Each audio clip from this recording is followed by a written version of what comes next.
everybody.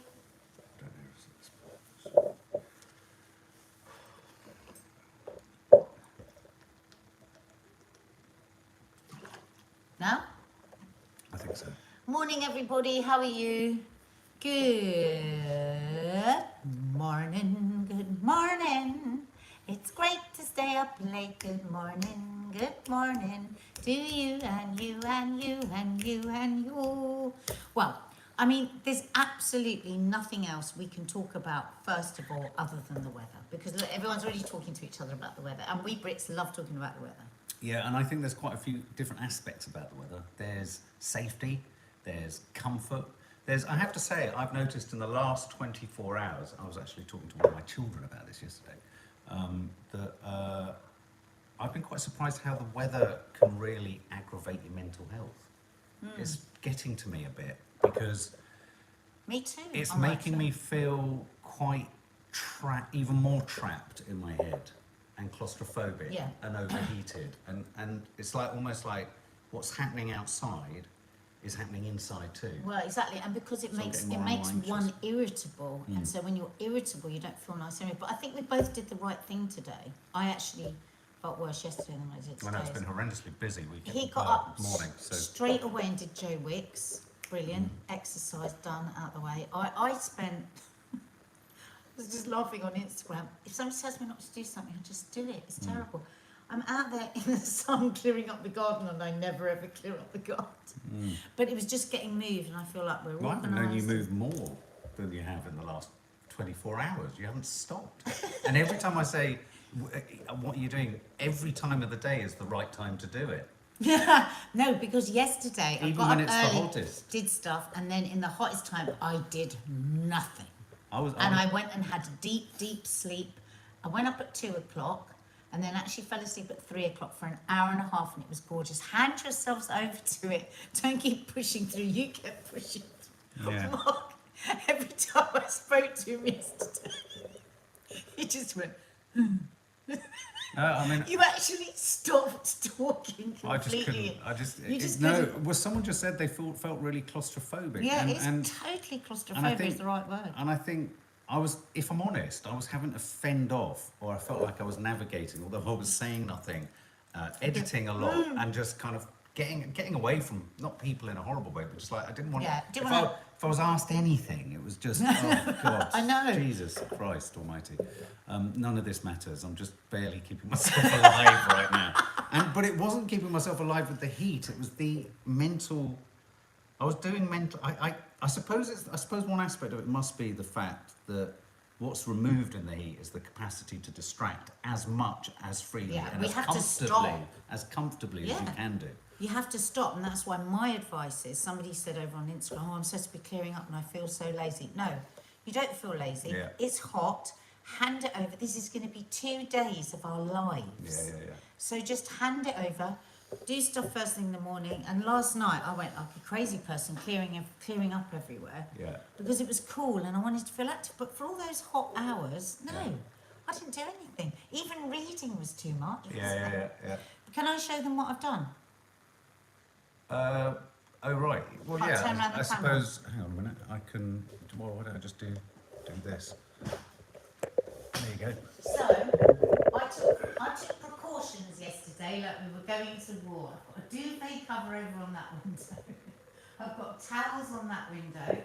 I've got tablecloths there, and some netting.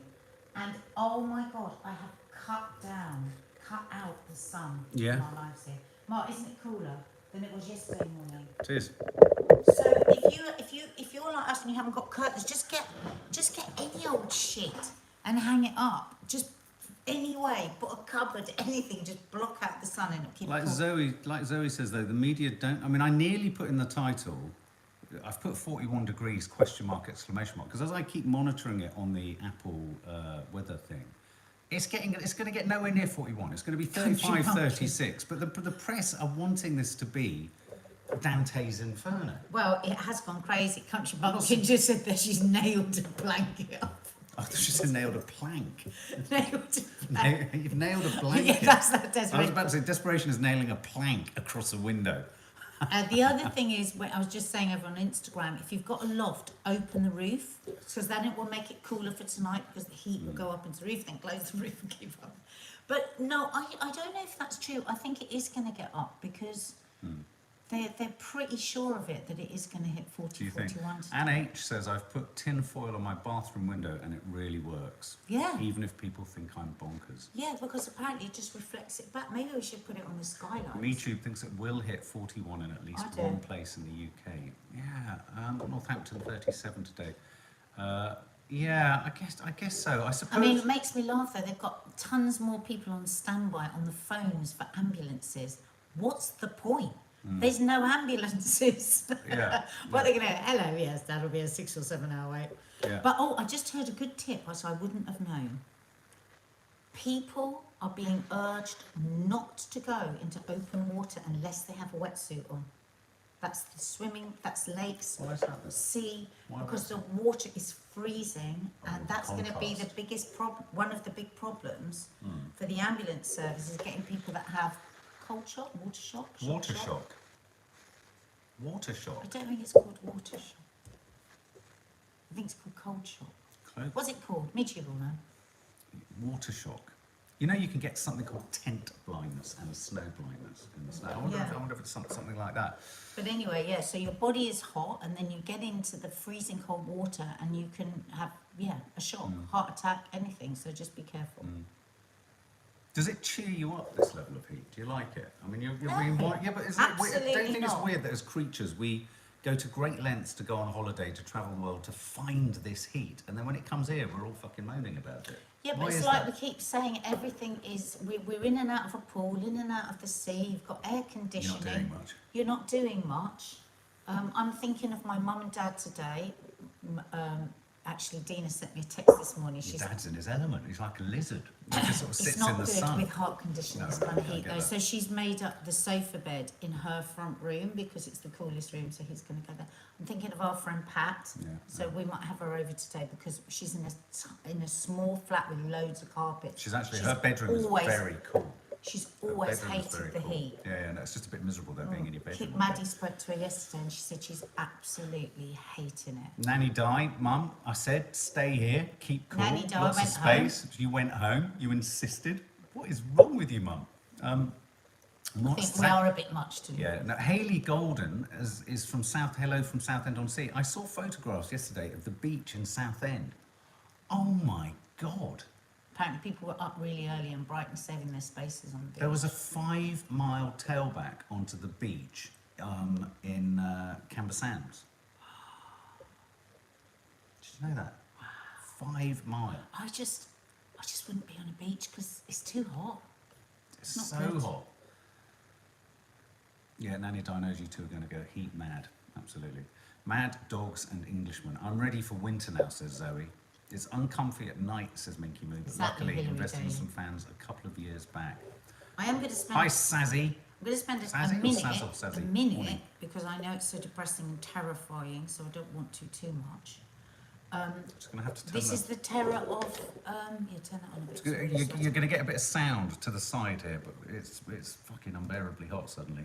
This idea that it's not going to hit 41 suddenly having an absolute heat attack. Of course, the terror is this is global warming. Europe is in an absolute mess.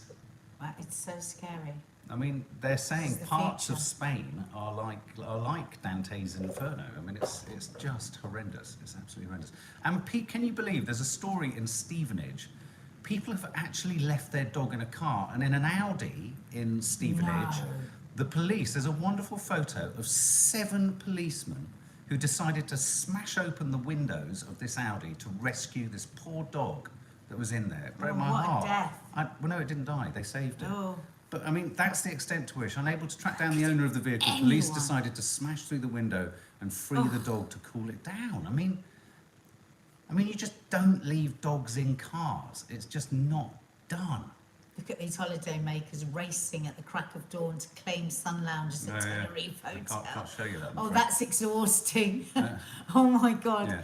that thought of having to set the alarm to get a bloody sundown. As part of their Dogs Die in Hot Cars campaign, RSPCA dog welfare experts said, "We know families love their pets and want to keep them close, but sometimes it may be safer to leave your four-legged friends at home." Of course it would be. It's Yeah, I mean, it makes ridiculous. total sense. Good rescue the dog, absolutely. How are we coping in London? Lee, how are you coping? Yeah. Thing Well, is- he's at the gym. Well, I think the thing is about Lee, though, he'll always be coping in style. He will. I imagine even Lee, hot and sweaty and struggling, He always looks glamorous. he'll always look quite well, he'll always look smart. Lee's looking after the house for us when we go on holiday, Yeah. and I'm so panic-stricken about him. I would say to the girls, we all need to spend a day cleaning the house before he goes. I feel like I've got like, I don't know, like an A-list celebrity comes Yeah, down my house, yeah. and they're going to be like, oh. I'm even going to hoover the corners, Lee. Now, a story that you pulled up today, Nad, says old Jennifer Lopez has married Ben Affleck. Ben Affleck. Ben Bun Fluffneck. Jennifer Lopez has married Bum Fluffneck in Vegaslas. God, fucking hell, I'm finding this really easy to think like this. 3 months after... Now, I was just reading, I'm very pleased for them. Obviously Ben Affleck has gone through all his problems with drink. I don't quite know where he is on the recovery, sobriety kind of journey. But he was, I keep forgetting, he was with Anna de Armas, wasn't he? The actress who's playing Marilyn Monroe from the James Bond film. He left her for Jennifer. But this is an on-off thing, isn't it? Well, apparently Remarkable story. wasn't her. Well, she said last night we flew to Vegas, stood in line for a license with 4 other couples, all making the same journey to the wedding capital of the world. She wore a dress from an old movie and a jacket from Ben's closet. How cute. So apparently she said, "Love is patient. 20 years patient." Fuck me, that's patient. Now, it's interesting, isn't it, that they've gone for this total simplicity, because am I wrong, but do I remember it that he was a bit overwhelmed with how it was all becoming so huge, wasn't it? Was it When they were first together? Yeah. Yeah, it all got very... I mean, I think there's something really quite life-affirming about the idea that these two can come back together and be as in love as they are. I'd really like to know how much of it is because he's kind of potentially behind the scenes sorted his shit out, and that makes a huge difference for J-Lo. There's quite a nice photograph of her in bed, in a very sort of, non-erotic fashion, just looking incredibly lovely without makeup on. I wish women would wear less makeup.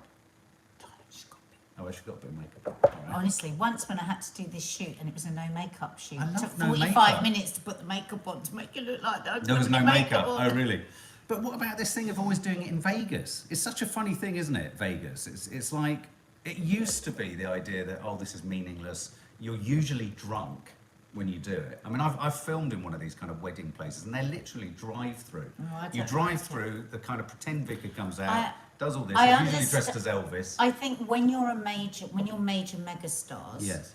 and you have the pressure of, I like it. I like it. Gardening I for like it that they've done it this way. Yeah.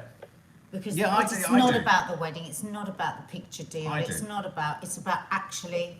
Well, and Yeah, also the they- bit that I really like that they say was they were in a queue, they were in a line with 4 other couples. I mean, imagine being one of Imagine those that, other couples. exactly. Isn't that lovely? And they're fucking the J-Lo and what do they call the two of them? Have they got an abbreviation? Benlo. No, not Bendlo. Bendlo? What was it? J-Fleck. J-Fleck. What was it? The teenage J-Fleck. put No, you together. clean windows with J-Flex. Benflex. No. J-Lob. What is it? J Lo. No, that's Balo. her name. Benifer. Benifer. No, that wasn't Benifer. Lee. That wasn't Lee it. says it's Benifer. Is it. it It's Benifer? surely. What was the one with? Oh, everyone's saying Benifer. What was the one with Brad Pitt and? Who, Brangelina. Yeah, I think he's at this screening, isn't he? Later this week, Brad. We might see Brad again. Was it called? Brangelina. Brangelina. That's right. She's absolutely exquisitely beautiful, isn't she? Who? J Lo. And her body is Pleased amazing. you said that and not me. Why? She's just amazing. Do you fancy? She makes my throat go funny. Oh, does she? Yeah. I just think she looks so happy in that photo. I'm really pleased for them. You know, fucking You hell. got all fucking I've got soppy to for. because I'm having a crisis. He's making me behave in weird ways. Now, it's not often that when Nadia pulled all these stories up today and we were looking at them, and I the last minute I was like, I'm not having this. I've got to shove a Love Island story in. LUCA. I know some people don't like Love Island, but LUCA, last night, Love Island took a fascinating turn for any Love Island fans. And this is around the idea, you know, Gemma and LUCA, of Gemma being Michael Owens, is that Daughter. Yeah, daughter. They're sort of like they're the most solid couple in there. And LUCA was struggling with a moment of potential flirtation. Potential, because was it? I want to ask your opinion. Gemma H says Gemma literally did nothing. Between Gemma and a guy in there called Billy. I can't believe that the morning after, LUCA's family are having to shield and field themselves from death threats. Oh, it's ridiculous. I mean, it's absolutely fucking ludicrous. Ludicrous. And it's another God reason. Say these are young people that are struggling with big feelings under the gaze of multiple cameras. Just lay off. Now, personally, I think there was nobody in the wrong here. I think Gemma is only 19, and at 19 you're testing your power the whole time as a woman, and you love to flirt with everybody, and you like people to want you and all of that stuff, and then you learn as you go along. There's certain things that you didn't think anything about can hurt other people, and usually it's once you've been hurt that you can see that, and then you adjust. Like I said to you, when I was that age, that's exactly what I would have done. What you'd have, but but a lot of people very anti-LUCA here. Now listen, okay, let me just speak up for LUCA here.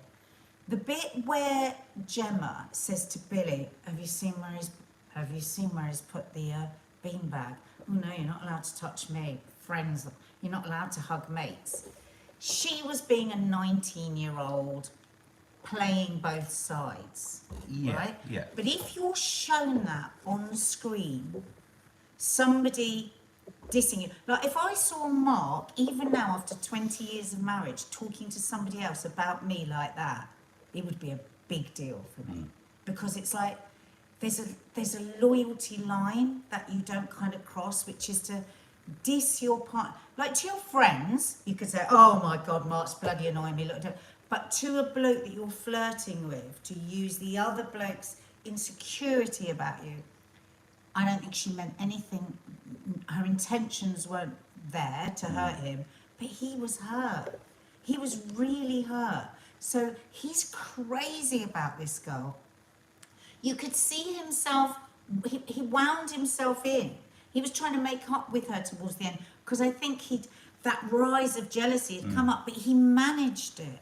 And this is why I think it's really wrong for people to go at him, because he's managing his feelings now. A lot of people here saying they feel he's controlling. Zoe, I don't agree at all. I'm finding him really very possessive towards her.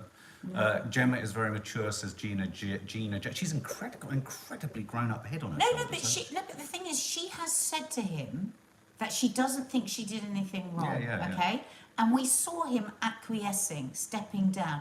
These are the normal conversations that go on with very young people when there are big feelings involved, and there are big feelings involved here. You know, I don't see people he's say too controlling he's scary. and scary. I didn't think he was scary. I don't think he's scary. I think you know what I think's really tricky about this, and I think is a bit depressing. And I'm not. It's not to suggest for a minute that perhaps there is an aspect in his personality.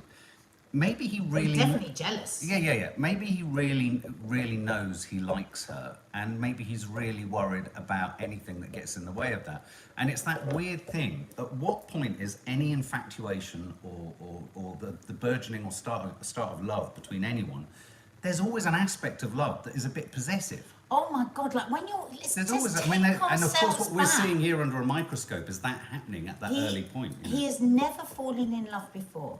And when you are young and you fall in love with somebody, you imagine absolutely everybody else has fallen in love with them too, because you're expecting everyone to see exactly what you see.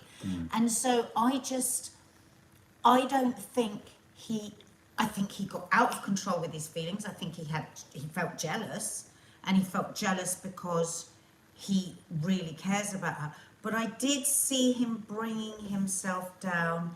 He reached out to her. He wasn't like he didn't scream and shout at her.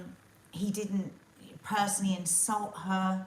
So let's just wait and see what happens today, because how it was left last night was he was bringing himself down the ladder. Zoe, and that's the key to it. It's really interesting. I find this fascinating, Zoe, because like Zoe says, it's just because I've been in a possessive relationship and it really does feel so controlling. It reminds me of that. It's weird because I'm writing the script at the moment all about coercive control. And it's really interesting how low key you can make control in a text or a piece of dialogue or something. It's amazing how sort of non-threatening or non-obvious control can be made to be. Do you know what I mean? It's like sometimes I'm sort of writing something where you sort of think to yourself, this needs to be more overt, it needs to be clearer to the audience. And then you're thinking, oh, well, actually, no, you can rein this in. It can happen on a very low level. So I get what you're saying. I think if you've had trauma and you've been in a controlling relationship, there could well be many aspects of the way he's being that could trigger that, I suppose. And it's a tricky thing, isn't it? Because absolutely you have to use your experiences to notice those red flags. But I think that I'm just fascinated to see what happens today. She feels very, very right in her position. She's a very strong girl. Let's see what happens. Yeah. Let's see what happens today. But I mean, I certainly remember at that age having mad jealous rages because I didn't know how to regulate those feelings. And it is a very difficult thing to navigate for young people. When is this a controlling bastard that I've got to finish with now in case this escalates and it becomes so much worse? Or is this just the two of us trying to regulate and find out what our boundaries are? It's so hard. But I think if he pushes it, she'll be out. She'll finish with it. Yeah, I mean, I think it's that balance, isn't it? Maybe he could feel irrational jealousy and then own it and say, look, okay, you know, man, I was irrationally jealous. I was irrationally jealous and fine, okay. And then she could perhaps go, oh, well, I can see that you're a bit hurt and you're a bit worried. I would have been hurt though with what she said to the guy about the beanbag. I would have been hurt if I was him. Yeah. I think what could be tried out now is for her to say, listen, in my opinion, I did nothing wrong, but I can see that you are hurt and that you're a bit doolally about it. Yeah. But sort it out now. But you're going to have to sort it out. And I feel, I'm really sorry that you're upset and you're feeling hurt, but I can't help you out of that because I don't think I did anything wrong. Like YouTube said, they're young and their intelligence is still developing. And I think that, and again, you could argue that's one of the reasons why as a show it's quite a tricky show to actually do, because we're watching under a microscope the kind of, this kind of stuff goes on between people all the time. We've talked about it a lot on our marriage podcast, the idea that when you put any aspect of a relationship under a sort of a microscope, there are aspects of control, dependency, manipulation. The full gamut of all those things, you know, is in love, unfortunately. Everybody's saying, well, some people are saying, can we move on? But some people are saying, can we talk about Ekin-Su and Davide? Oh, well, maybe we should do. So I'll tell you what funny. we should do. We should do another Love Island chat. Yeah, we'll do a Love Island maybe chat. Why don't we do a live tonight? After the show? We'll do a live after the show. Because I think look, Christ, I've come to this like, what do they call it when you're dragging a horse to water? I think there's so much that's interesting. I end up having really interesting, as a dad, conversations with my daughters and with you about male psychology, about male behaviour, about female behaviour. There are many times in this show where I've been disappointed by the blokes, but there have been many times where actually for me, it's the only opportunity I've had to see how sensitive young men can actually be around each other. There have been some really kind of, I think, great moments. But I get it, it's not for everyone. And I put this in. This wasn't Nads. I put this in the agenda today. We're going to do that as a live after the show tonight. We're going to do a live after Love Island tonight, so join us.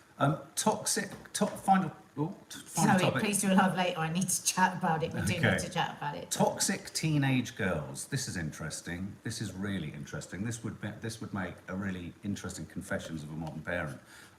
This is, I think, a story or a piece, an article that I've seen swirling around a lot. Toxic teenage girls, the new subtle bullying and how to spot it. And it comes out of, is it Natasha Devon's? Natasha Devon, who you might know her from LBC.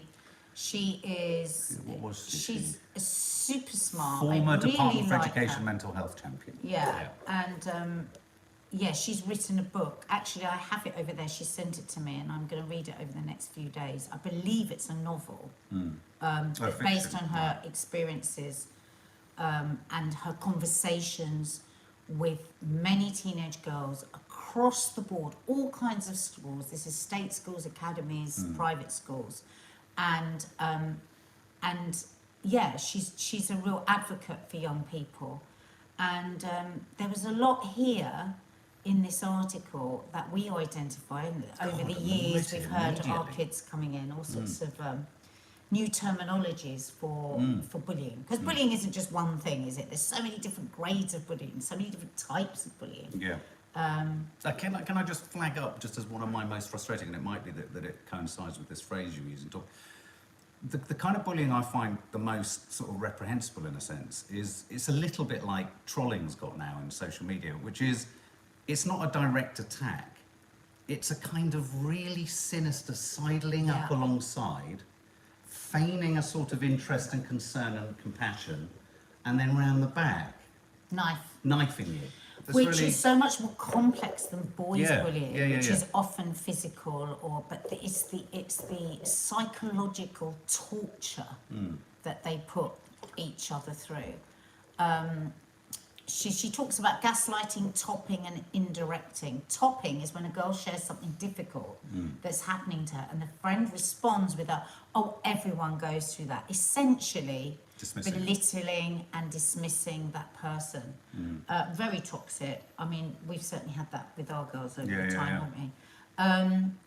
So then there are toxic targeted comments when someone pretends to talk generally, but it's in fact making a remark to undermine another. Oh my God, I've heard this so many times from a girl. I had a girl in one of my sessions who was naturally slender, and her friend went off on a rant about how she didn't understand why so many girls wanted to be thin, because being thin is disgusting and no one finds it attractive. She was pretending to talk about body confidence, but actually she was making very targeted comments at her friend to make her feel bad. So this is known as indirecting. This breeds paranoia about whether a friend is a true friend, as well as exacerbating insecurity about body image. Yes. We've heard all these things coming back with our girls, hasn't it? Yeah. But anyway, so I'm going to be reading the book over the next few days, so I'm going to do a review of it. But I think it'd be interesting. There's a lot in this article. It's in the Times today that might resonate. Adults do that as well. Well, adults do, yeah. Pauline Mulvey, all right. Bullies don't grow up and then not be bullies. A lot of bullies grow up and carry on being bullies, don't they? So. Yeah. And there's the backhanded compliment. The classic one is, "I wish I was brave enough to wear what you're wearing." I get that. So your parents have said that to some of us. I get that a lot. Oh, you're so brave to do this. You're so brave to do that. And I'm like, why? What? Oh, he's so brave to wear a bikini. Yeah. Year 9 apparently can be a particularly toxic year. Just wondering if burnt, says Lucy Shadbolt, is what they constantly say. Knocking each other down constantly goes back to saying, is burning someone always funny or bullying? Absolutely. Yeah, no, it's... But I never cease to be amazed. I mean, look, don't get me wrong, indirecting is the worst, as though. I have one of those girls come along, but it's towards me. No matter what I do, it never changes. Mimicking my mother's behaviour. That's so not nice, is it? But anyway, it's really interesting. There's a lot of stuff floating around, obviously off the back of this book. Rhys Roberts said, "How did you cope with bullying?" I read it this afternoon, I did actually, confront one of the parents, but of course the problem with confronting a parent is no one believes their little child is a bully, do they? I mean, but you know what the sad thing is? Bullies don't realise they are either. Very true. I mean, this is why it's so complex. It just becomes the language of young people or within a group. And that's why it's so enmeshed and it's so difficult to get in there. Your own child doesn't even know they're being bullied, you know. Gemma H. I had this when my friend was desperately working out, trying to lose weight. Then I got a stomach condition and was ill and lost weight. And she was so bitchy about my weight loss because she was jealous. It's jealousy. So often things are just, it's about jealousy. I mean, but trying to explain to your children that the reason someone is, someone is hurting you is because they're actually jealous of something you have or something they think you represent. It's very hard because all you respond to is the hurtful behaviour, don't you? I had a minder at school, befriended a big kid. big kid. Well, yeah, I mean, this is some of the things that work really well in schools is to have mentors. Yeah. And I think she talks about that. Anyway, I'm going to read the book, maybe this afternoon, and I'll let you know more about it. All right, guys. Lots of love. We're gonna something will be landing on the channel later today, a vlog of some form, and enjoy the heat and try and be careful in the heat. And join us after Love Island for a pure Love Island chat. Pure so Love don't Island. come if you're not interested in Love Island. Yeah. So I mean, obviously, if you come and then start saying, "Oh, Love Island, yawn," then well, yeah, you're gonna have to get off. You've probably got something better to do. With And your Claire evening. Ross Reid, have a great time at Cheatham Glen watching Michael Bublé. It sounds lovely with your mum. His surname always makes me laugh.